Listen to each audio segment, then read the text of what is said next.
호세아서 11장 12절부터 12장 14절까지의 말씀입니다. 우리 다 찾으신 줄 알고 우리 다 같이 합독하겠습니다. 에브라임은 거짓으로, 이스라엘 족속은 속임수로 나를 에워쌌고, 유다는 하나님 곧 신실하시고 거룩하신 자에게 대하여 정함이 없도다.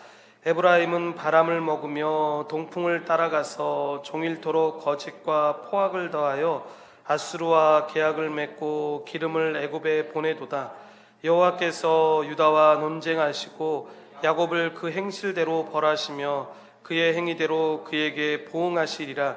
야곱은 모태에서 그의 영의 발 뒤꿈치를 잡았고 또 힘으로는 하나님과 겨루되 천사와 겨루어 이기고 울며 그에게 간구하였으며, 하나님은 베델에서 그를 만나셨고 거기에서 우리에게 말씀하셨나니, 여호와는 만군의 하나님이시라.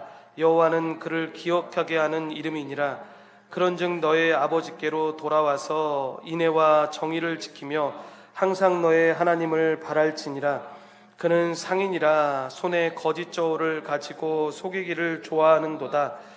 에브라임이 말하기를 나는 실로 부자라. 내가 재물을 얻었는데 내가 수고한 모든 것 중에서 죄라 할 만한 불의를 내게서 찾아낼 자 없으리라 하거니와, 내가 애굽 땅에 있을 때부터 나는 내 하나님 여호와니라.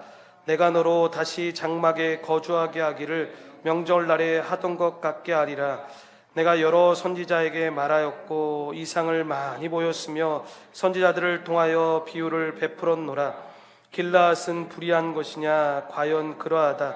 그들은 거짓되도다. 길갈에서는 무리가 수송아지로 제사를 드리며 그 제단은 바디랑에 쌓인 돌무더기 같도다.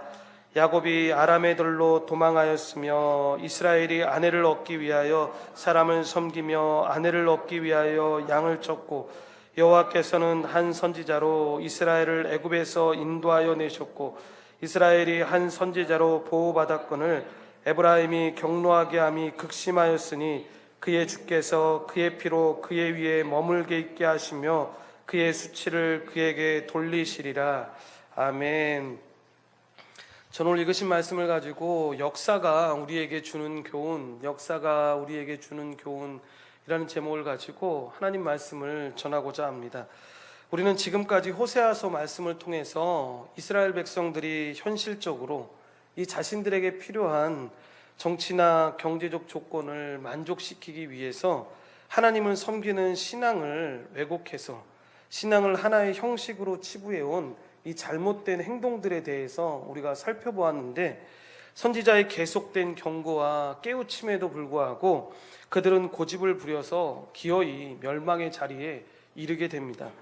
이런 이스라엘의 고쳐지지 않는 모습을 성경은 오늘 본문에 이 11장 12절에 이렇게 표현하고 있는데, 우리 다 같이 한번 합독하겠습니다.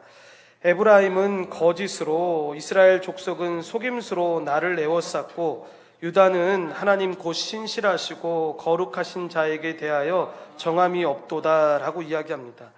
여기서 에브라임은 이스라엘의 12지파 중 하나이고, 이 남유다와 북이스라엘로 나누어졌을 때 이 북이스라엘의 대표적인 지파이기 때문에 이 북이스라엘을 언급할 때 이 에브라임을 언급합니다. 그런데 이 북이스라엘이라는 이 나라 자체가, 그러니까 에브라임이라는 한 지파만이 아니라 상징적으로 에브라임을 이야기했던 것이고, 북이스라엘이라는 나라 전체 자체가 거짓과 속임수로 하나님을 애워쌌다라고 지금 얘기하고 있는 것입니다. 여기서 거짓으로 애워싼다라는 말은 사람들이 처음에는 어쩔 수 없이 거짓말을 하지만 그리고 나서는 그 거짓말을 감추기 위해서 또 거짓말을 한다라는 것입니다. 그러니까 한번 거짓말을 하고 나서 이 양심에 찔려가지고 당사자를 찾아가서 이만저만해서 내가 거짓말을 했습니다. 그러니까 한 번만 용서해 주십시오라고 말하면 끝나는 것인데, 그것을 인정하기를 싫어하는 겁니다.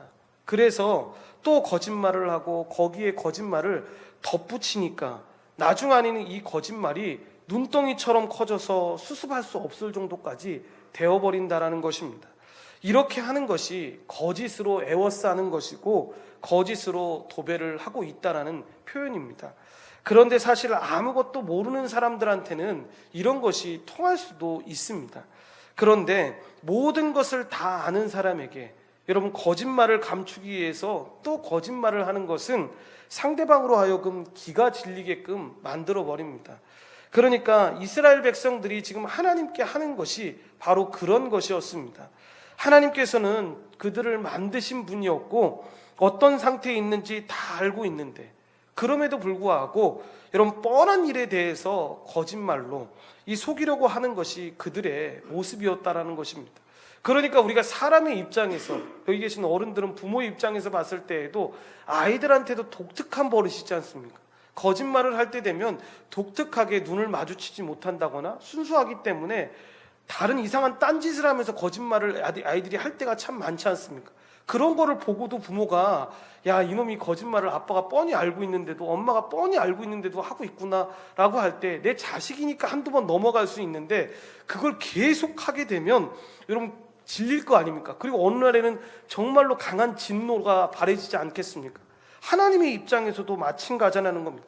그들이 그냥 하나님 앞에 나와서 하나님, 내가 이런 죄악을 저질렀습니다, 이런 연약함이 있었습니다라고 고백을 하면서 그냥 하나님 앞에 회개하면서 나아가면 되는데 자꾸 엉뚱한 소리를 하면서 다른 사람들의 핑계를 대니까 하나님께서 마음이 아프시고 분노하신 것입니다. 이렇게 호세아서는 각 장마다 잘 살펴보시면 이스라엘 백성들의 죄를 이 다양한 방식으로 정의하고 특징으로 보여주고 있습니다. 오늘 우리가 특별히 보게 될 12장에서 언급되는 죄는 뭐냐면 바로 거짓과 속임수입니다. 그러니까 언약 백성, 즉 약속의 백성으로 불리는 그 이스라엘 백성이 하나님과의 관계에서 진실함과 정직함이 없이 거짓과 괴율로 에워싸인 상태에서 지금 하나님께 나아오고 있다라는 것입니다.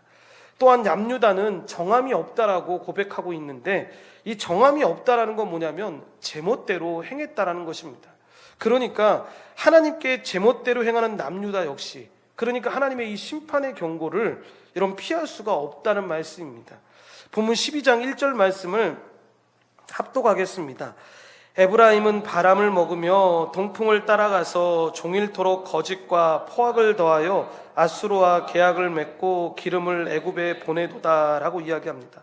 여기서 바람을 먹는다라는 말은 실속 없이 생각이 허황되게 부풀어져 있는 것을 말하는데, 그러니까 자신의 실체를 알지를 못하는 겁니다.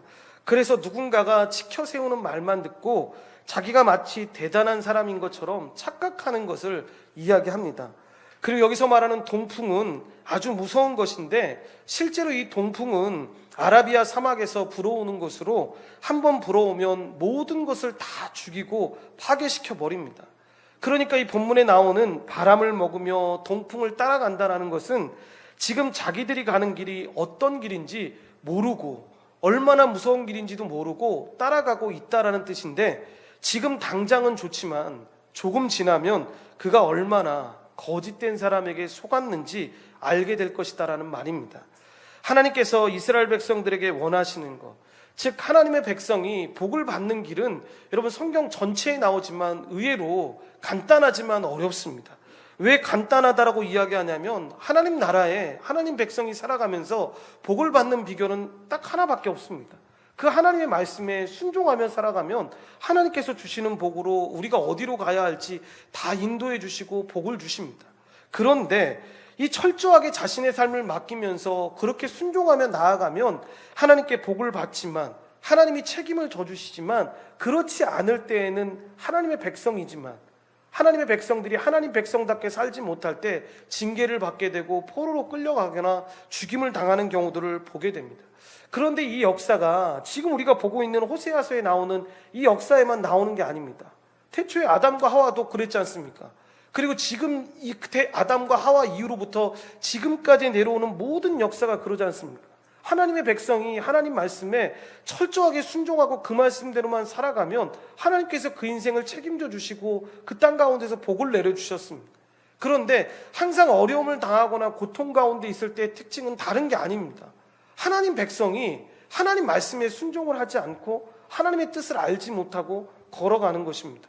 그러니까 나는 참 하나님 앞에 열심을 가지고 믿고 있는데요, 나는 세상 사람을 누가 봐도 열심히 믿고 있는데요 라고 할 때 잘 안 될 경우에는 잘 살펴봐야 되는 것 중에 하나가 뭐냐면 하나님 말씀대로 하고 있는지를 잘 살펴봐야 합니다. 그러니까 우리가 오해하고 착각하는 것 중에 하나가 뭐냐면 하나님 말씀에 순종하고 하나님 은혜 가운데 걸어가면 우리가 복을 받는다고 하니까 교회 와서 무조건 열심히 하고 뭔가를 열심히 살면 복을 받는다고 착각을 합니다. 그렇지 않습니다. 여러분, 열심히 사는 것도 중요하지만 그 방법이 하나님이 주시는 말씀 그대로 그 방법대로 걸어가야 합니다. 내가 원하는 방법, 내가 원하는 식이 아니라 하나님이 말씀하시는 그곳으로 가야 합니다. 그래서 하나님이 만족하셔야 되는 겁니다. 그래야지 하나님 백성들이 복을 받을 수 있는 것이지 그냥 어떤 자리에 있기 때문에 내가 열심히 살았기 때문에 하는 것은 아니라는 겁니다. 이스라엘 백성들도 잘 보면 여러분, 열심히 안 살아서 하나님을 아예 떠난 적도 있었지만 잘 보면 자기들 스스로는 하나님 앞에 열심히 살았다고 생각하는데, 열심히 믿고 있다라고 이야기하는데 하나님은 전혀 그들의 예배를 받지 않고 너희들이 나의 백성이 아니다라고 말할 정도로 그들에게 강하게 말씀하실 때가 있습니다. 그게 뭐냐면 다른 때가 아닙니다. 하나님의 방법이나 하나님의 식이 아닌 자신들의 방법으로, 자신들의 식으로 하나님, 내가 하나님 믿고 있으니까 나한테 복 주세요 라고 말하면서 나아가고 있다는 겁니다. 하나님께서 그렇게 책임져 주신다고 했는데도 이스라엘 백성들이, 지금 이 시대를 살아가고 있는 사람들이, 아담과 하와 이후로 모든 사람들이 그 말씀에 만족하지 못합니다. 그래서 모두가 하나님과 같아지려고 합니다. 하나님처럼 살아가려고 합니다. 그래서 북이스라엘이 하나님이 주셨던 이 모든 시대적인 상황이나 이런 것에 만족하지 못하게 되고 다른 나라에게 조공을 바치는 일이 일어나게 됩니다. 그래서 여기서 애굽에 기름을 보낸다라는 건 여러분 쉽게 이야기하면 조공을 바치면서 동맹을 맺었다라는 것입니다. 그래서 역사적으로 볼 때 북이스라엘 마지막 왕인 이 호세아가 애굽과 동맹을 맺었고, 이를 알게 된 아수르가 분노해서 결국에 북이스라엘을 침공하게 되고 북이스라엘은 망하게 되는 것을 우리가 보게 됩니다.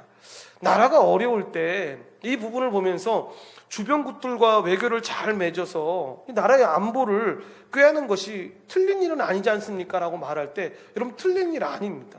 우리 같은 나라들 보시면 이 외교 참 잘해야 하지 않습니까? 중간에 끼어가지고 아무것도 없는 나라가 여러분 외교를 맺어야 되는데, 실제로 여러분 잘 보시면 우리나라의 어떤 정치인이 외교 잘 맞아서 잘해서 여러분 우리나라가 이렇게 잘 된 것이 아니었지 않습니까? 그래서 여러분 한국이라는 나라를 생각할 때 많은 외국의 지도자들이나 이런 사람들이 도대체 이해가 안 되는 복받은 나라 가운데 하나가 한국이라고 이야기하는 이유 중에 하나가 뭐냐면 정말로 위대한 정치 지도자 하나도 없습니다. 그래서 우리 자녀들한테 야, 이런 정치인 닮아서 좀 정치인 되라 라고 말할 수 있는 정치인도 없습니다. 그리고 경제적으로도 봤을 때도 뭐 외국인들처럼 그렇게 자선사업 잘하면서 그렇게 하는 경제인들 별로 없습니다. 그런데도 이렇게 잘 되는 거 보면 정말 신기하다고 하는데, 그래서 보면 이런 많은 믿음의 목사님들이나 많은 사람들이 고백하는 것 중에 하나가 뭐냐면 우리나라가 하나님의 은혜로 세워지고 하나님의 통치를 받은 나라이니까 하나님께서 이렇게 복을 주시는 거 아니겠냐고. 그래서 전적으로 하나님을 신뢰하고 나갈 때 하나님께서 복을 주셨던 거라고. 그래서 이 코로나가 왔을 때에도 여러분, 세상이 원망하고 세상이 조롱할 그때에도 우리가 하나님 잘 의지하고 나아가야 되는 이유 중에 하나가 뭐냐면, 여러분 이런 경고가 왔을 때에는 원망을 다른 곳으로 돌리기 시작하면 절대로 회복이 안 됩니다. 다른 데서 원망이 신천지 때문에 만약에 왔다 하더라도 여러분 이 일을 통해서 우리가 발견해야 될 하나님의 뜻을 발견하고 나아가면 되는 것이지, 다른 곳에 원망하거나 다른 곳에 이유를 돌릴 필요가 전혀 없다라는 것입니다. 그런데 호세아 시대 때 이들의 북이스라엘의 모습은 그랬다라는 겁니다. 자신들이 회개하고 돌이키지는 않고 전적으로 하나님을 의지하지도 않고 강대국만 의지하는 이 지혜롭지 않은 이 거짓과 포악과 속임수를 선택했을 때 이들에게 그런 어려움이 다가오게 된 것입니다. 그래서 우리 인생에 여러분 생명을 주시고 인도해 주시는 그 하나님을 최우선적으로 선택하는 것이 그래서 중요한 것인데, 이 세상의 어떤 힘을 최우선적으로 의지한다라는 것은 여러분 다른 게 아닙니다. 에브라임의 길을 따라가는 것과 다를 바가 전혀 없는 길을 지금 우리가 걸어가고 있는 것입니다. 본문 2절 말씀을 합독하겠습니다. 야훼께서 유다와 논쟁하시고 야곱을 그 행실대로 벌하시며 그의 행위대로 그에게 보응하시리라 라고 이야기합니다. 여러분 이 사기꾼들의 특징이 여러분 뭡니까? 아무것도 아닌 사람을 대단한 사람인 것처럼 바람을 집어넣어서 자기 말을 믿게 하고 그 후에 철저하게 이용해 먹는 사람을 여러분 우리는 사기꾼이라고 이야기하지 않습니까? 본문은 하나님이 이 사기꾼과 같은 이스라엘을 법정에 고소하겠다라고 이야기하는 겁니다. 그러니까 하나님께서 유대와 논쟁하신다라는 것은 유다를 심판하시겠다라는 의미인데, 여기서 논쟁이라는 단어는 여러분 지금 말로 하면 소송을 의미합니다. 그래서 하나님께서 친히 지금의 검찰처럼 유다의 제목을 밝혀서 기소하시고 또한 재판장으로 이 기소 사실에 대해서 형을 선고하시겠다라는 뜻입니다. 여기서 야곱을 언급한 것은 여러분 그가 이스라엘의 12지파를 전부 포함하기 때문에 북이스라엘과 이 남유다 전체가 심판의 전체 대상 안에 포함되어 있음을 지금 이렇게 표현하고 있는 것입니다. 어떻게 심판하시냐면 본문 말씀 나온 대로 행실대로 벌하시며 행위대로 보응하신다라고 나오는데, 여러분 이 표현은 4장 9절에 하셨던 말씀과 동일한 말씀입니다. 행실대로에 해당하는 이 히브리어의 원형은 길을 뜻하는 단어인데, 그러니까 쉽게 이것을 말씀드리면 여러분 우리가 사람이 길을 걸어갈 때, 우리가 잔디가 있는 길을 걸어갈 때 이미 사람들이 만들어 놓은 길이 있지 않습니까? 그런데 여러분 그 길대로 걸어가면 너무 먼 겁니다. 그런데 그 잔디가 있는 길로 걸어가면 금방 걸어갈 수 있으니까 길은 뺑 돌아가야 되는데 잔디를 가면 그냥 바로 요 앞으로만 들어가면 되니까, 이렇게 사람들이 잔디를 들어가지 마세요라는 글만 안 붙어 있으면 이렇게 한두 사람씩 그 길을 걸어갈 거 아닙니까? 왜냐하면 빠른 길이니까 그렇게 걸어가게 되는데, 대개는 이렇게 짧은 거리로 걸어가게 되는데, 그렇게 되면 사람이 다니는 그 발자국으로 인해서 새로운 길이 생기게 되는 겁니다. 그럼 어떻게 됩니까? 그 잔디가 사라지게 되고 사람이 밟았던 그 자리가 흙길로 변해버리는 것을 우리가 잔디 있는 길을 걸어갈 때 보면 알 수가 있지 않습니까? 이 길이 바로 행실대로라는 것입니다. 그러니까 뭐냐면 사람의 행실대로 생겨버린 길인데, 이 길은 반복적인 행동이나 습관으로 생겨난 길로 이스라엘이 거짓과 속임수로 살아온 길을 뜻하는 것입니다. 하나님께서는 우리의 행위대로 그리고 행실대로 벌하시고 보응하시는 분이십니다. 하지만 좋지 못한 반복적인 행동이나 이 습관을 버리고 이 좋은 행실로 살아가게 되면 거기에 따른 보상도 우리 가운데 있게 될 것입니다. 이 고소에서 독특한 것은 그들의 죄악을 직접적으로 어떤 죄악이 있다라고 나열했던 것이 아니라 그들의 조상인 이 야곱의 일생 중에 있었던 3가지의 이야기를 들려주는 것으로 이야기합니다. 쉽게 말해서 호세아는 그 당시 사람들에게, 지금의 사람들에게 이 야곱의 이야기는 곧 당신들의 이야기다라고 이야기하고 있는 것입니다. 야곱과 달리 살아가라고 말하는 경고로서 이 사람이 꼭 그러는데, 여러분 좋은 것을 닮아야 되는데 좋은 것을 안 닮고 꼭 좋지 못한 것을 닮아가는 것을 빗대어서 이야기하는 겁니다. 호세아는 옛 이야기를 현재 상황에 적용되는 메시지로 들려주고 있습니다. 첫 번째 야곱의 이야기가 어머니의 태중에서 장자가 되려고 에서의 발꿈치를 붙잡았던 이야기입니다. 본문 3절 말씀을 합독하겠습니다. 야곱은 모태에서 그의 형의 발 뒤꿈치를 잡았고 또 힘으로는 하나님과 겨루되라고 이야기합니다. 이 야곱이라는 이름의 뜻이 움켜잡는 자라는 뜻을 갖고 있습니다.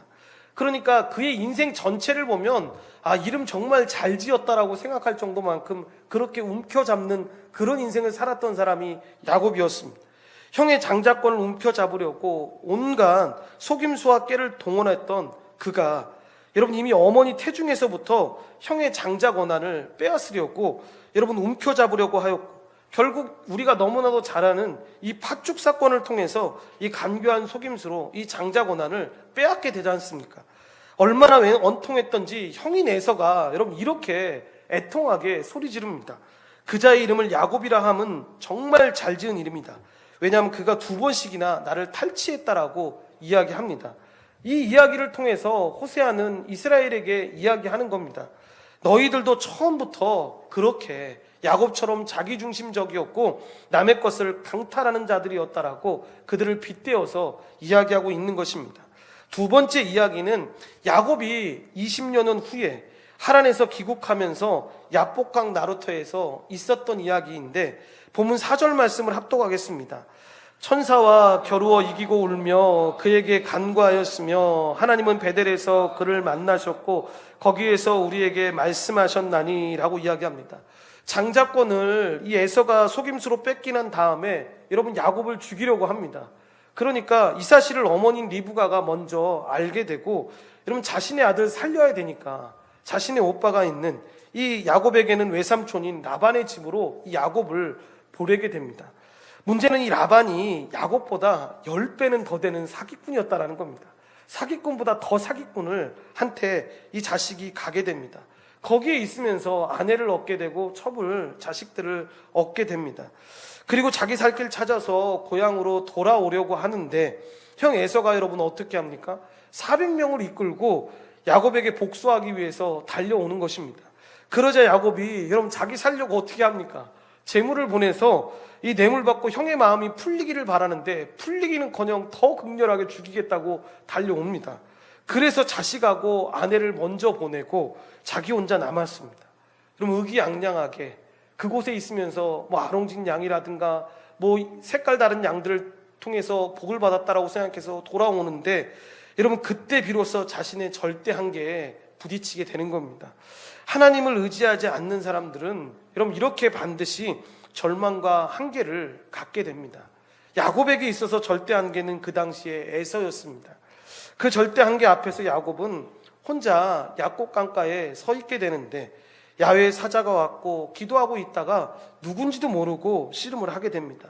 여러분 이 내용이 창세기 32장에 나오게 되는데 호세아는 독특하게 이 내용 가운데 더한 내용을 덧붙이게 됩니다. 그러니까 창세기에는 없는 내용인데 야곱이 통곡하면서 은혜를 간구했다라는 내용이 나오게 됩니다. 본문에서 특별히 야곱이 울고 은혜를 구했다라는 이 기록은 형의 장자권을 빼앗고 도망갔다가 다시 돌아와서 이 에서를 만났을 때의 사건을 연상케 되게 되는데 우리는 이러한 야곱의 놀라운 변화의 모습을 이렇게 말할 수 있습니다.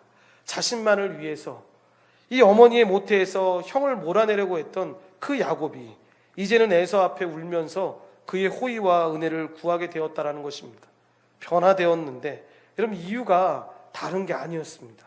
전적인 하나님의 은혜, 하나님을 만났기 때문에 야곱이 이렇게 변화가 되게 됩니다. 하나님과의 인격적인 만남을 통해서 여러분 이렇게 변화가 됩니다. 세 번째 이야기는 베델에서 하나님과의 만남에 대한 이야기인데 시기적으로 여러분 이 이야기는 두 번째 소개된 이야기보다는 빠르지만 의미 있게 현재 위치에 놓여 있습니다. 그러니까 이 세 가지 이야기는 시간적인 순서에 의해서 배열되어 있는 것이 아니라 변화가 필요했던 이 절박한 상황에 처해 있던 이 야곱에게 묘사하기 위해서 주제적인 발전에 따라서 지금 이야기가 전개되고 있는 것입니다. 본문 4절 후반절에 보시면 하나님은 베델에서 그를 만나셨고 거기에서 우리에게 말씀하셨나니 라고 이야기합니다. 그러니까 이 이야기는 형을 만났을 때 이야기가 아니라 형이 자기를 죽이려고 했을 때 도망가면서 이 머나먼 길을 아무 기약 없이 떠났을 때 하나님을 인격적으로 만남을 가졌던 그 사건을 이야기합니다. 여기서 우리는 이 세 개의 야곱의 이야기의 사용 목적이 점차적으로 분명해진다라는 것을 감지할 수가 있는데 첫 번째 이야기에서의 야곱은 치사하고 거짓말로 뭉쳐진 이 비열한 사기꾼으로 등장을 하게 됩니다. 그래서 그에게서 전혀 하나님과 관계를 맺고 지내는 사람 같은 흔적과 냄새를 우리가 발견할 수가 없습니다. 그런데 두 번째 이야기에서 야곱은 전혀 다르게 나옵니다. 그는 장엄한 패배를 경험하면서 하나님께 매어 달리는 사람으로 변화되어 가고 있는데 그는 처음으로 사람은 은혜를 잊고 사는 존재인 줄 어렴풋이나마 인식하게 되는 것입니다. 세 번째 이야기에서 보여지는 야곱은 자신의 변화와 경험을 그의 후손들에게까지 강하게 권하고 있는데 그는 후손들에게 하나님께로 돌아와 인애와 공의를 지키고 하나님을 바라보라고 격려하는 거룩한 노인으로 변해 있는 것입니다. 정리해보면 이스라엘을 향한 이 호세아서의 메시지는 강한 비난과 고소로 시작해서 비열한 인간 야곱의 이야기를 들려줌으로써 그들로 하여금 자신을 바라볼 수 있도록 말씀하고 있는 것입니다. 야곱은 그들에게 많은 것을 생각하게 하는 애절한 그들에게는 믿음의 조상인데 그런 야곱이 새로운 존재로서 다시 태어나서 이스라엘이 되는 것입니다. 하나님과의 치명적인 만남 때문인데 다른 그 무엇이 아니라 그가 하나님을 만난 것이 아니라 하나님이 그를 만나 주셨기 때문에 그러한 일이 생기게 된 것입니다. 비로소 그는 처음으로 무릎을 꿇고 하나님께 은혜를 구하게 됩니다. 그렇게 변화된 야곱은 이 자신의 이름을 그대로 물려받은 자신의 분신과도 같은 그 후손인 이스라엘에게 본문 5절부터 6절 말씀을 통해서 자신이 만난 하나님을 소개하며 그 하나님께 돌아올 것을 호소하고 있습니다. 본문 5절부터 6절 말씀을 합독하겠습니다. 여호와는 만군의 하나님이시라. 여호와는 그를 기억하게 하는 이름이니라. 그런즉 너의 하나님께로 돌아와서 인애와 정의를 지키며 항상 너의 하나님을 바랄지니라 라고 이야기합니다. 5절에서 그는 하나님 자신을 가리키는데 우리가 믿는 하나님은 인류 역사 가운데 모든 나라들에 대한 절대 주권을 가지고 통치하시는 만군의 하나님이시며 은혜와 자비를 베푸시는 하나님이시기에 그분의 이름을 잊을 수 없으며 그분의 이름을 기억할 수밖에 없습니다. 그렇다면 이것에 동의하는 사람들은 어떤 삶의 자세를 가져야 하겠습니까? 하나님을 떠나서 하나님께서 베풀어 주신 과거를 잊어버렸다면 이 하나님의 은혜를 기억함으로 자신의 거짓과 속임수로 점철된 이 제멋대로 된 인생길에서 돌아와서 하나님의 인애와 정의를 행하는 그런 믿음의 사람이 되어야 합니다. 호세아 선지자 시대처럼 인애도 없고 진실도 없고 하나님을 아는 지식이 없다면 하나님을 바라는 삶을 살아야 합니다. 그래서 6절에 바랄지어다라는 것은 기다릴지어다라는 것을 의미하는데 지금까지 하나님을 외면하고 하나님의 길을 버리고 자신의 길을 걸어갔다면 그것을 회개하고 돌아와서 하나님으로 받은 사랑과 하나님의 정의를 지키며 하나님의 손길을 기다려야 한다라는 것입니다. 호세아는 역사적 야곱에 대한 이야기로부터 이 이스라엘의 현 상태에 대한 이야기로 넘어오면서 다시 기소를 시작합니다. 다시 고소를 시작하는 것인데 본문 7절부터 8절 말씀을 합독하겠습니다. 그는 상일이라 손에 거짓 저울을 가지고 속이기를 좋아하는도다. 에브라임이 말하기를 나는 실로 부자라. 내가 재물을 얻었는데 내가 수고한 모든 것 중에서 죄라 할 만한 불의를 내게서 찾아낼 자 없으리라 하거니와 라고 이야기합니다. 이 말씀은 그들이 부정직한 상인과 같다라는 것으로 이것은 그들의 거짓과 기만에 대해서 지금 질타하고 있는 것인데 호세아는 그들의 부패를 빗대어서 말하기를 그들이 개인적 이익에 눈이 멀어서 이 저울을 속이는 이 거짓된 사기꾼과 같은 장사치라는 것입니다. 여기서 장사꾼이라는 말은 그러니까 성경의 장사꾼으로 번역된 히브리어는 원래 뜻이 가나안이라는 뜻입니다. 그러니까 뭐냐면 이게 이스라엘 백성들에게는 일종의 수치스러운 말인데 하나님의 백성으로서 그러니까 그들이 그토록 경멸했던 이방 민족인 가나안과 아무런 구별이 없을 정도로 그들의 도덕성과 윤리성이 형편없다라는 우회적인 비난인 것입니다. 그러니까 이스라엘 백성들에게 있어서 이방 민족은 개와 같다라고 생각할 정도로 짐승과 같다라고 생각할 정도였는데 지금 호세아가 뭐라고 이야기하는 겁니까? 너희들이 그들과 아무런 것도 다르지 않은 그들과 똑같은 존재다라고 지금 빗대어서 비난하고 있는 것입니다. 그러니까 이 얘기는 무엇입니까? 그들이 그토록 지금까지 쌓아두었던 부와 재물이 다른 사람들을 착취하거나 속인 결과이기 때문에 그런데 그럼에도 불구하고 뻔뻔스럽게 그들은 그 부정직한 부와 그 재물들을 자랑하는 철면피라는 것입니다. 그래서 하나님이 그 뻔뻔한 소리를 그냥 지나칠 수가 없다라는 것입니다. 그래서 언젠가도 이야기했던 것처럼 여러분 그저 물질적인 축복받는 것을 하나님의 축복입니다. 하나님이 나에게 복을 주셔서 그렇게 복 주신 것입니다 라고 말할 때는 조심해야 합니다. 왜냐하면 삶으로 그렇게 살고 있지 못한다고 한다면 그리고 그 사람이 그것이 정말로 하나님의 은혜인지 모르고 잘못된 방법으로 그렇게 부를 획득하고 살아가고 있다면 잘못된 것입니다. 하나님의 축복이 아닙니다. 그러니까 하나님 백성이 아닌 가나안과 같은 이방 민족이 살아가는 결과들과 똑같다라는 것입니다. 이 부분을 오해하면 안 됩니다. 그래서 여러분 욕심이 죄를 낳고 죄가 탐욕을 낳습니다. 이 악순환이 반복되게 되는 것인데 죄의 지배를 받을 때는 여러분 남을 속입니다. 그런데 잘 보면 시간이 흐르면서 자신도 그 죄에 속아 넘어가서 죄인지도 모르고 이런 불의를 행하면서도 자기가 정의를 행하는 줄 알고 살아갈 때가 있다라는 것입니다. 그러니까 교회에서 싸움이 일어나거나 어려움이 당할 때도 보면 이 어린 나이에 제가 다녔던 교회 중에 한 교회도 그렇게 교회가 크게 분쟁이 났던 교회 중에 하나가 있었는데 너무 혼란스러웠습니다. 양쪽이 다 우리는 하나님의 말씀으로 나가기 때문에 니네들이 잘못한 거야 라고 이야기를 하는 겁니다. 그러니까 그 당시에 너무 어이가 없었는지 제가 어머니한테 하나님이 저렇게도 하실 수 있냐고, 저쪽도 자기네가 하나님 뜻이라고 하고 이쪽도 하나님의 뜻이라고 하는데 서로 멱살 잡고 서로 싸우면서 세상 사람들도 하지 않는 쌍욕을 하면서 저렇게 막 싸우는데 하나님의 뜻이라는데 엄마 진짜 저게 하나님의 뜻이야. 그러니까 어머니가 설명하기 굉장히 난처했던 것 같습니다. 그러니까 어머니가 어릴 때 몰라도 돼 그러면서 저를 옆으로 데리고 가셨는데 지금 생각해보면 전혀 그렇지 않다라는 거죠. 그러니까 자기네들은 정의라고 생각했는데, 불법을 행하면서도 정의라고 생각했는데 착각했던 겁니다. 하나님이 보시기에는 정의가 전혀 아닌데, 그 죄가 사람을 지배해서 왕노릇하게 되어서 결국엔 이 죄가 사람을 사망에 이르게 되는데, 그래서 탐욕과 죄는 여러분 잘하기 전에 초기에 잘 잡아줘야 합니다. 그렇지 않으면 어떤 결과를 낳게 되는지를 이 9절에 잘 보여주고 있는데, 본문 9절 말씀을 합독하겠습니다. 내가 애굽 땅에 있을 때부터 나는 내 하나님 야훼니라. 내가 너로 다시 장막에 거주하게 하기를 명절날에 하던 것 같게 하리라 라고 이야기합니다. 그러니까 과거 이스라엘이 애굽에서 종살이 할 때 하나님께서 그들을 여러분 불쌍히 여기시지 않습니까? 그래서 출애굽하게 하셨는데 이 이스라엘이 적과 꿀이 흐르는 가나안에 들어오기 전에 어떠한 생활을 하게 됩니까? 광야 생활을 하면서 장막에 거했습니다.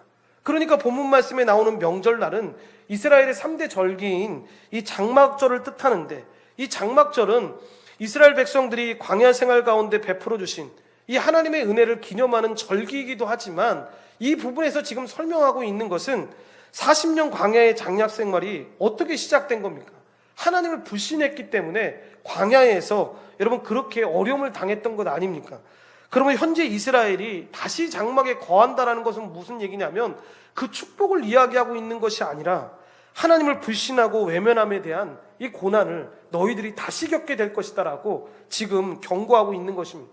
그러니까 이 말씀은 요즘 말로 하면 내가 누구인지를 아느냐, 내가 애굽에서 너를 불러낸 너의 하나님 야훼라고 우리와 백성과 하나님의 관계를 설명한 다음에 더 이상 돌이키지 않는다면 너희들이 예전 고난을 당했던 그 천막 생활로 다시 돌아가게 될 것이다라고 지금 이야기하고 있는 것입니다.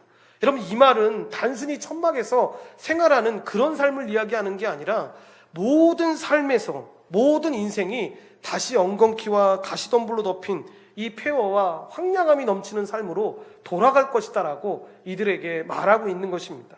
쉽게 말하면 그들이 자랑하고 있는, 너희들이 그렇게 수고하고 너희들이 축복이라고 말하는 그 부와 재물들을 다 빼앗아 버리겠다라고 이야기하고 있는 것입니다. 그러나 이 위협적인 말 속에서도 그들의 마음 돌리려는 이 하나님의 가슴 저린 이 간절한 염원이 깊이 자리 잡고 있다는 걸 우리가 알게 됩니다. 야곱처럼 자기 욕망과 기질대로 하고 싶은 대로 살아가고 있는 사람들에게 거짓과 괴유를 일삼는 그들에게 하나님이 말씀하시는 겁니다. 내 모든 불행의 뿌리가 만복의 근원이신 하나님 앞에 거짓으로 서 있는 것이니 하나님께 정직하고 진실하게 서서 하나님께 돌아가면 모든 것이 회복되고 모든 문제가 치료될 것이다라는 것을 지금 이야기하고 있는 것입니다. 여러분, 지금 당장은 이렇게 폐역하고 거짓되고 속임수 가운데 살아갈 때 잘못되게 살아가는 것이 아무렇게 보이지 않을 수도 있습니다. 그러니까 야, 세상 살아가는데 이 정도도 안 하고 이 정도 거짓말도 안 하고 이 정도 속임수도 안 하고 어떻게 살아갈 수 있어? 이렇게 살아가는 게 오히려 정상이야 라고 말하는 사람들도 있겠지만, 바람을 먹는 것처럼 이런 배는 불러도 속은 아무것도 없는 삶을 살거나 아니면 동풍을 따라가 황폐하고 파괴된 삶을 바라보는 결과가 오기 때문에 지금 계속해서 하나님께 돌아오라라고 이야기하고 있는 것입니다. 하나님께 돌아간다라는 것은 이 본문 6절 말씀처럼 이웃을 향해 인애와 공의를 행하는 것인데, 정말 하나님께 돌이키면 다른 사람들에게 강포나 포악이나 거짓말이 아닌 공의를 행하게 되고 사람들을 불쌍히 여기는 인애가 있게 된다는 것입니다. 그래서 주변에 여러분을 괴롭히는 사람이 있을 때, 그런 사람들을 만날 때 바로 그 사람을 어떻게 대하는가가 우리가 진짜 하나님께 돌아가 있는지, 거짓과 게을로 만나고 있는지를 보여주는 가장 중요한 잣대 가운데 하나가 됩니다. 그런 사람을 사랑하고 잘 대하기라는 게 여러분 얼마나 솔직히 어려운 일입니까? 그런데 하나님이 원하시는 대로 우리의 자아를 꺾어서 하나님 앞에 굴복시키는 것이 중요합니다. 이것은 실패하지 않아야 한다는 말이 아니라 실패할 수도 있는데 합리화하지 않고 핑계하지 않고 그 방향을 포기하지 않고 인내하면서 꾸준히 가고 있는가 하는 것을 보는 것입니다. 그러니까 저는 어떤 집사님의 한 기도를 듣다가 참, 기도가 너무 솔직하다. 이게 방언으로 기도하셔도 좋을 것 같은데 그 시어머니가 같이 없나 보다. 그러니까 기도를 이렇게 이게 안수를 이렇게 예전에 있던 교회에서 안수를 해주다 보면 명절이 지났는데 어떤 여자분 한 분이 정말 서럽게 눈물을 흘리면서 막 기도를 합니다. 그런데 그 기도의 내용이 뭐였냐면, 방언으로 하시지 다 들리니까 들리는 게 뭐냐면, 용서가 안 되는데 이놈의 시어머니를 어떻게 용서하냐는 겁니다.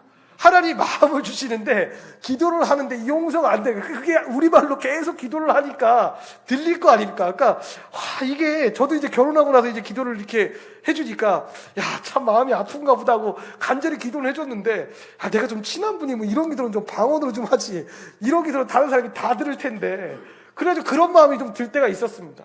그런데 얼마나 여러분 솔직한 기도입니까? 실제로 사람들이 거짓되게 우리 괜찮아요 괜찮아요 말할 수도 있는데, 이 마음의 어려움을 고백하고 하나님 앞에, 하나님 이게 안 되는 걸 어떡합니까? 내가 진짜 그러고 싶은데 하나님 안 되는 게 어떡합니까?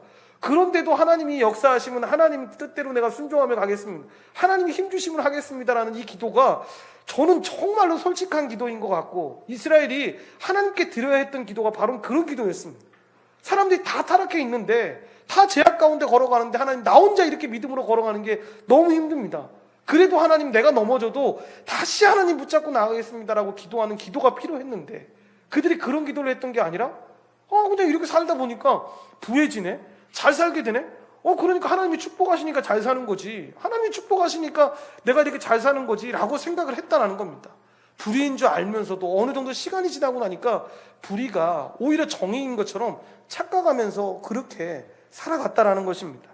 또 하나, 하나님께 돌아온 사람들은 하나님을 바라보게 되는데, 신앙 용조가 오래되었는데도 변화되지 않고 뭔가 제대로 안 되는 것 같아 보여도 이 거짓과 위선을 행하지 않고 소망을 그분께 두고 인내하며 마음을 강하게 하고, 그 선하신 하나님이 우리를 위해서 이 아들을 아낌없이 죽이셨던 것처럼 우리를 위해 일하실 그날에 분명히 있을 것을 신뢰하고 하나님의 때를 기다려야 합니다.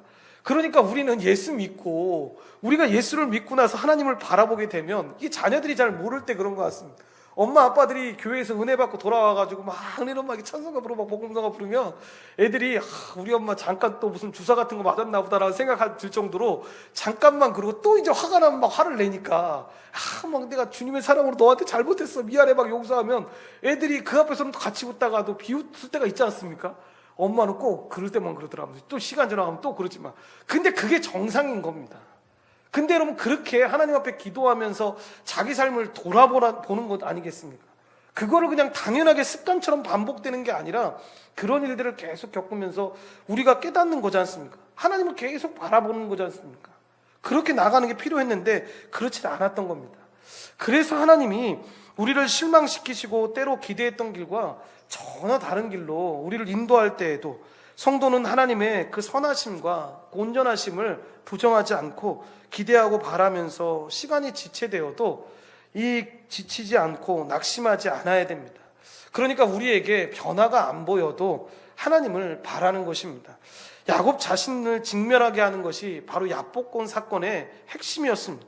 도무지 자아를 꺾지 않고 자기가 왕노릇하면서 자기의 최선을 붙들며 온갖 인간의 술수를 쓰고 있는 야곱에게 하나님이 찾아와서 싸움을 거신 것입니다. 여러분, 이 싸움의 내용은 무엇이었습니까? 내 방식을 내려놓으라는 것입니다. 사람은 자기 힘이 있으면 여러분 간절히 기도하지 않게 됩니다. 우리는 야곱처럼 탈골이 되어야지만, 이런 일들을 당해야지만 정신을 차릴 때가 얼마나 많이 있습니까? 내 힘을 빼야만 이 하나님의 힘으로 살아갈 수가 있는 것입니다. 야곱이 이기고 나서 천사를 붙들고 간절히 복을 구하게 되는데 이전과는 여러분 전혀 다른 모습을 보이게 되지 않습니까?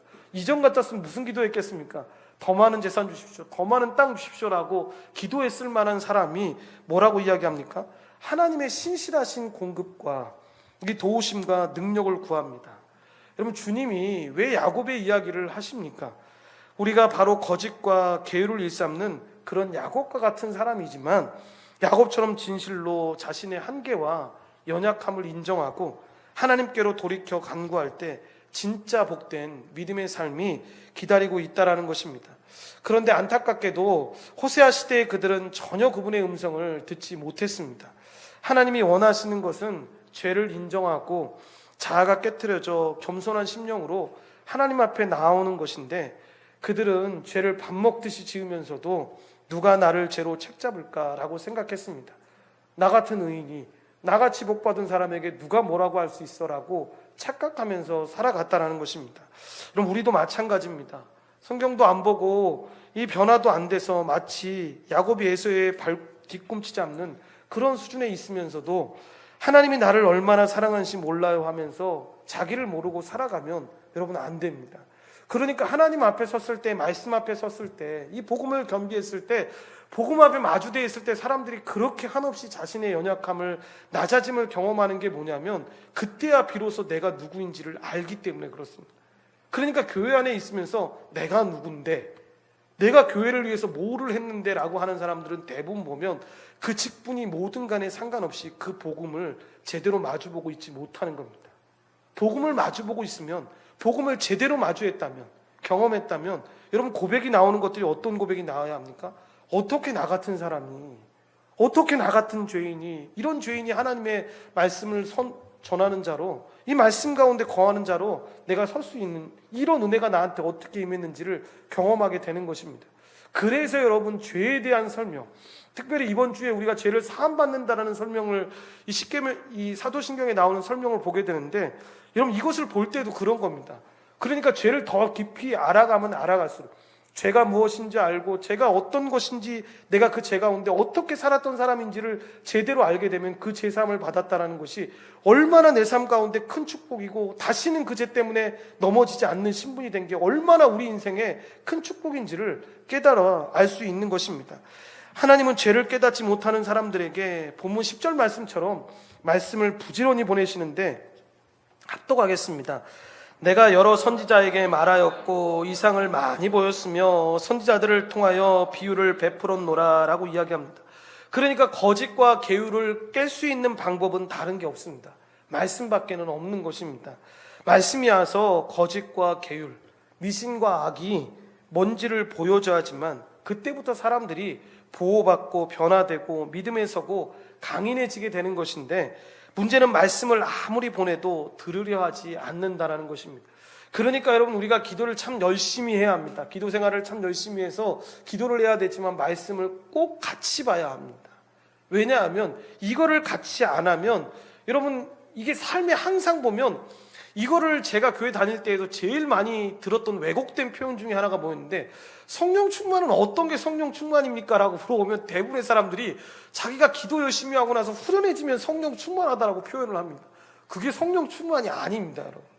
말씀을 제대로 알고 나서 그 말씀 가운데 거하게 되면 여러분 자신의 연약함도 알고 자신의 신분이 어떻게 바뀌었다는 걸 알기 때문에 여러분 당장에 우리가 흔히 얘기하는 눈에 보이는 외적인 어떤 강력함이 보이지 않는다 할지라도 마음속의 잔잔함 가운데 우리 가운데 하나님의 역사하심이 있습니다. 그 삶의 변화가 나타나는 겁니다. 그래서 남편을 대하는 것이, 자녀들을 대하고 이웃들을 대하는 것이 전혀 달라지는 겁니다. 왜냐하면 이건 내 삶에서 할 수 없는 거지 않습니까? 성령이 내 안에서 역사하시니까 가능한 것입니다. 그러니까 성령 역사가 일어났을 때 표적적인 걸로 방언을 얘기할 수도 있고 성령을 받았을 때 우리가 막 기도를 열심히 하는 걸로 이야기할 수 있지만 말씀이 없는 상태에서 만약에 그렇게 되면 여러분 시간이 지나고 나면 기반이 없지 않습니까? 그럼 어떻게 됩니까? 내 감정이 또 우울해지면 그냥 나는 기도를 며칠 안 나가고 나니까 이제 성령 충만하지 않은 것 같아 라고 이야기합니다. 전혀 그렇지가 않다라는 겁니다. 그러니까 우리가 말씀을 보고 이 기도를 함께 나아가야 된다는 게 중요한 것이, 믿음이 있는 상태에서 말씀을 붙잡고 나아가야지만 어떤 길로 바르게 가야 되는지를 알기 때문에 그렇습니다. 본문 11절부터 14절 말씀 우리 다 같이 합독하겠습니다. 길르앗은 불의한 것이냐? 과연 그러하다. 그들은 거짓되도다. 길갈에서는 무리가 수송아지로 제사를 드리며 그 제단은 바디랑에 쌓인 돌 무더기 같도다. 야곱이 아람애들로 도망하였으며 이스라엘이 아내를 얻기 위하여 사람을 섬기며 아내를 얻기 위하여 양을 쳤고, 여호와께서는 한 선지자로 이스라엘을 애굽에서 인도하여 내셨고 이스라엘이 한 선지자로 보호받았거늘 에브라임이 경노하게 함이 극심하였으니 그의 주께서 그의 피로 그의 위에 머물러 있게 하시며 그의 수치를 그에게 돌리시리라 라고 이야기합니다. 길르앗은 6장 8절에서 악을 행하는 고울이라 핏자국이 가득 찼도다라고 증거했었고, 이 길갈은 9장 15절에서 모든 악이 길갈에 있으므로 라고 할 정도로 이성 역시 악행의 성읍이었습니다. 이 길갈은 4장 15절에 베다연과 같이 언급된 죄악의 성읍으로 이 우상 숭배가 행해졌던 곳인데, 그래서 이 우상 숭배했던 그곳이 돌무더기가 쌓일 정도로 황폐될 것이다라고 지금 이야기하고 있는 것입니다. 그러니까 이스라엘이 어찌 이렇게 죄를 지을 수 있는지 한번 생각해 보라는 차원에서 과거 그들이 하나님의 은혜를 받았던 일들을 회상하도록 하셨습니다. 그 내용이 12장 12절 13절 말씀인데, 하나님께서 야곱을 외삼촌집 바담 아람으로 피신하도록 인도하셨고 거기서 아내를 얻게 하셨고 그가 양을 치며 먹고 살도록 하셨고 20년 후 고향으로 돌아와서 살아가다가 흉년을 만났을 때 그것을 피해서 애굽으로 살아갔던 일, 그 이후에 모세를 통해서 종살이에서 벗어나 출애굽으로 인도하셨던 그 하나님의 은혜를 생각하면 어떻게 그 은혜를 알고 그 은혜를 체험하고 그 은혜를 전달받았던 너희들이 어떻게 이렇게 우상을 숭배하면서 거짓과 속임수로 불의를 행할 수 있냐라는 지금 책망을 지금 하고 있는 것입니다. 14절 말씀처럼 에브라임이 하나님을 극심히 경노하게 된 원인 제공을 하였기에 그들에게는 심판이 그들 위에 머물고 수치를 당할 것이다라고 경고하고 있는 것입니다. 이스라엘은 천국이라는 혼인잔치에 제일 먼저 초대받은 사람과도 같은데, 하지만 자신의 일로 초대에 응하지를 않습니다. 그러나 잔치를 배설한 주인은 그들이 간절한 초대에 응하기를 원하게 되는데, 만약에 그들이 그 초대에 응하지 않는다면 그들에게는 주인의 경노의 결과로 인한 수치만 남게 될 것이라는 것입니다. 하나님께서는 호세아 시대에 이스라엘뿐만 아니라 오늘날 이 시대를 살아가고 있는 믿는 자들에게 이 심판의 경고를 끊임없이 하고 계십니다. 부끄럽게도 여러분, 우리나라처럼 어떤 신학자가 이야기했던 것처럼 거짓과 괴율로 에워싸인 채 하나님을 믿는 사람들도 참 드물 거다라는 이야기를 합니다. 그래서 역사적으로 기독교 역사를 아무리 살펴봐도 이렇게 교회가 많았는데 사회가 변화되지 않았던 적이 한 번도 없었다는 겁니다. 그러니까 우리나라처럼 이렇게 교회가 많고 예수 믿는 사람들이 20%가 넘는데도 사회가 변화되지 않는 것을 보면 정말 기적이라는 겁니다. 그래서 많은 사람들이 1200만이라는 그 숫자도 실제로는 600만, 700만도 되지 않을 거다라고 이야기하는데, 카톨릭까지 합쳐도 1000만 명이 되지 않을 거다라고 이야기가 되는데, 실제로 오면 내면이 전혀 변화되지 않는 겁니다.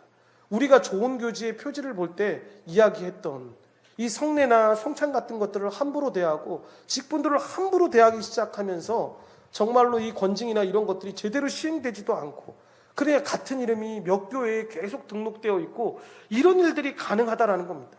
내면이 전혀 변화되지를 않았는데도 불구하고 성도라고 이야기하고 한 가족 안에서 살아가고 있다라고 이야기를 하는 일들이 일어나기 때문에 이런 일들이 가능한 것입니다. 그러니까 정말로 여러분 의외지 않습니까? 20%가 넘는데도 이런데, 옛날에 그러니까 일본에 대한 설명을 들을 때에도, 일본의 기독교에 대한 설명을 들을 때도 제가 참 충격을 받았던 장면이 그거였습니다. 여러분 3%가 채 되지가 않습니다. 이 0.3%인지 3%인지 정확히 제가 지금 구분이 안 되는데, 그 정도가 되지 않는 사람들이 일본에서 예수 그리스도를 믿고 있는데, 일본 사람들에게 예수 믿는 사람들은 어떤 사람들입니까? 라고 물어보면 우리와 다른 사람들, 그렇게 얘기합니다. 왜 그렇게 표현하냐면, 일본이라는 나라조차도 여러분 힌두교와 마찬가지로 정말로 많은 신들이 있습니다. 그래서 다른 종교를 갖고 있는 사람들은 대부분 보면 자기 집에 가보면 신사라는 게 있습니다. 그 조상신이죠. 조상신을 다 모시고 있는데 유일하게 조상신이 없는 사람들이 누구냐? 예수 믿는 사람들. 예수 믿는 사람들은 그 신사가 없습니다. 그걸 다 불태웁니다. 예수 안에서 새로운 피조물이 되었고 가족이 되었기 때문에. 일본 사람들에게 이것은 충격입니다. 어떤 종교를 가져도 우리를 복되게 하고 우리를 지켜준다고 생각하는 이 신을 예수 믿는 사람들만 없애는 겁니다. 그리고 그것을 믿고 나아가는 겁니다. 그러면서 얘기합니다. 그들은 우리와 다르다고. 그럼 초기 기독교도 그랬습니다. 초기 한국 기독교도 그랬다고 했지 않습니까? 세례를 아무에게나 주지 않았습니다. 한가족으로 그냥 받았던 것이 아닙니다. 그거 뭐 주는 게 그렇게 어렵냐고 받겠다고 하는 사람들에게도 당신의 삶의 내면을 정말로 보고 이 사람이 정말로 교회로서의 삶을 살아가고 있는지 아닌지, 지금 우리가 공부하고 있는 복음의 기초나 이런 것들을 공부하지 않았다 하더라도 예수 그리스도 안에서 이들이 성경을 보고 하나님 말씀을 보면서 이들의 삶에 바뀐 것들이 나타나지 않으면 절대로 주지 않았습니다. 그러니까 그때 당시에 예수를 믿는 사람들이라면, 그러니까 우리가 그렇게도 그것을 자랑하는데, 항상 우리는 3.1절이 되면 그 많은 사람 가운데 예수 믿는 사람들이 정말로 반이 넘는 사람이 예수 믿는 사람이었어요 라고 자랑은 하지만 실제로 보면 그들이 갔던 길은 가지 않으려고 하는 경향도 있다는 겁니다. 정말로 목숨을 걸어도 나라를 독립시켜야겠다는 마음으로 그들은 걸어갔던 것인데 그렇지 않는다는 겁니다. 그래서 그 신학자가 이야기했던 것처럼 어떻게 전 세계의 세계 교회사를 공부해봐도 이렇게 예수 믿는 사람들이 많은 나라가 변화되지 않는 나라를 찾을 수 없을 정도로, 유례가 없을 정도로 이런 나라가 우리나라가 됐다라고 이야기합니다. 그러면서 이야기합니다. 하나님을 송아지 우상처럼 섬기고 있기 때문에 그 하나님은 그저 내 욕망이 투사된 또 다른 하나님일 뿐이지 않겠냐고 라고 자조 섞인 이야기를 합니다. 그래서 겉으로는 하나님이라고 말하지만 속으로는 부처든 뭐든 다 되는 어떤 종교로 만들어 놓고 하나님을 믿고 있지는 않냐라고 이야기합니다. 이것은 우리가 원하는 것들이 다 하나님의 이름으로만 되면 그게 믿음 좋은 거다라고 생각하기 때문에 이런 망가지는 것입니다. 전혀 그렇지 않습니다. 우리가 원하는 것이 다 우리가 하나님의 이름으로 한다라고 이야기해도 그것이 하나님이 원하시는 것이 아니면 그것이 되면 안 됩니다. 그건 하나님의 축복이 아니라는 것입니다. 그것이 되는 건 미신 같은 종교입니다. 내가 원하는 거 하나님이 와셔서 이거 응답해 주세요 라고 말하는 것과 다를 바가 아무것도 없다라는 것입니다. 내가 기대하는 어떤 것들이 욕망이 투영되어 있는 선물이 아니라 그저 그냥 주님 그 자체만으로 온전히 사모하고 거짓과 계율 없이 그냥 그분만 좋아하고 신뢰하는 것이 이런 믿음의 길이라는 것입니다. 주님께로 돌아가 그 결과로 사람을 대할 때 여러분 참된 공의와 긍휼이 나타나야 합니다. 그게 하나님 나라의 사람들의 증거이고 특징입니다. 그런 믿음의 사람들 되시기를 바랍니다.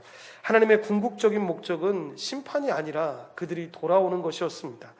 오늘 하루 거짓과 속임수로 살아가지 않고 세상 권력을 의지하지 않고 허망한 바람을 먹고 생명을 죽이는 동풍을 따라가는 사람이 되지 않도록 이 하나님의 말씀을 잊지 않으며 혹여나 이렇게 살아가는 사람들을 우리가 만나게 된다면 그들에게 하나님께로 돌아와서 인애와 정의를 지키며 항상 너의 하나님을 바랄지어다 라고 말하는 호세아 같이 그렇게 믿음으로 나아가는 여러분들 되시기를 간절히 축원드립니다. 기도하시겠습니다. 하나님 감사합니다. 하나님의 은혜 가운데 주의 백성들을 불러주시고 함께해 주신 것 감사합니다. 호세아서의 말씀을 우리가 계속 살펴보고 있는데 하나님 어떤 한 시대에 어떤 한 사람들의 한 무리의 제약이 아니라 이 시대 가운데 하나님 역사 속에서 계속 흘러갔던 하나님 앞에 정말로 나아가지 못했던 연약한 모습들을 우리가 계속 보게 됩니다. 그리고 이 모습을 살펴보면서 우리가 다시 회개하고 하나님의 은혜를 구하는 모습들로 나아가게 됨을 바라보게 됩니다. 하나님, 우리도 아버지 하나님 호세아 시대에 살았던 사람들처럼 욕심에 따라서 자신의 욕망이 투영되어 인생을 살아가는 사람 되지 않게 도와주시고 이 하나님께서 약속하신 이 말씀 정말로 의외로 간단한 말씀인데 하나님 백성이 하나님 뜻에 따라서 순종하고 그분을 절대적으로 신뢰하며 살아가면 되는 것인데 그것을 살지 못하고 우리의 욕심에 따라서 우리가 살아가는 방식에 따라서 살아가고 있음을 고백합니다. 주여, 우리가 자녀를 키울 때 그렇게 키우고, 우리가 사업을 할 때, 우리가 직장을 다니면서 세상 일을 할 때 그런 모습으로 살아가는 우리의 모습들을 바라보게 됩니다. 주님, 돌이키게 도와주시옵시고, 하나님의 이 말씀 가운데 두려운 마음을 가지고 돌이켜서 하나님께로 나아가는, 하나님을 바라볼 수 있는 믿음의 사람들 될 수 있도록 주여 도우시고 인도하여 주시옵소서. 모든 걸 주님께 감사드리오며 예수님의 이름으로 기도드리옵나이다. 아멘.